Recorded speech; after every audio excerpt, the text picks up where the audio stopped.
All right, in this tutorial, we're going to go over dividing monomials. So similar to multiplying monomials, these things are just being combined together using our division operation. And whenever you divide your monomials, the coefficients are, well, dividing, and the exponents follow your quotient rule.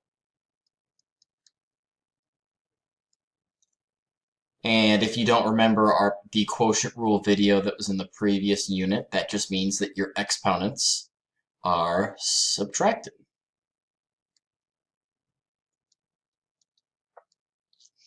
So you follow exactly what you do with the bigger numbers, your coefficients, anything in front of a variable that's being multiplied, and then your exponents, those things are being combined using your quotient rule, and you should subtract the exponents together.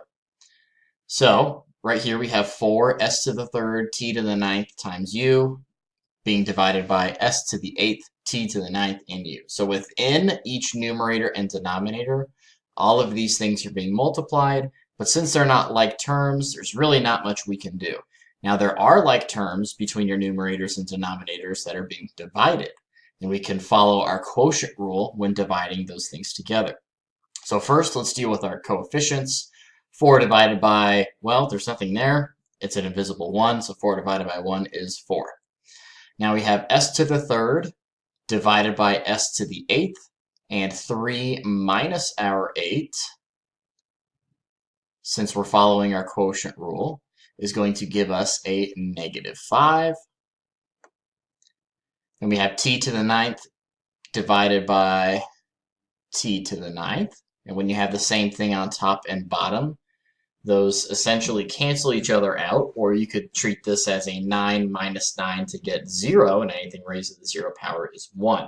So that's not going to be listed within our simplified expression, since anything times 1 is whatever we get.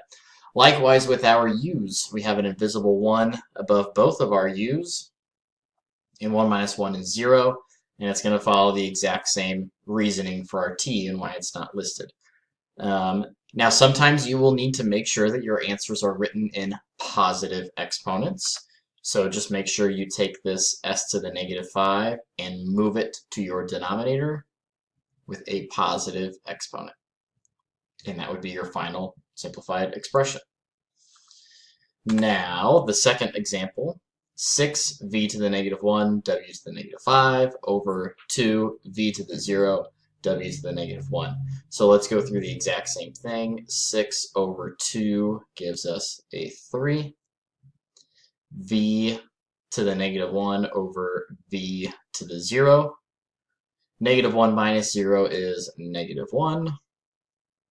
And then our w's that are being combined, going to follow our quotient property and being subtracted. Negative 5 minus a negative 1, the double negative turns into a positive, so negative 5 plus 1 is a negative 4. Now we do need to follow our negative property and move both of these things down into the denominator. So that moves, and that moves. 3 stays on top.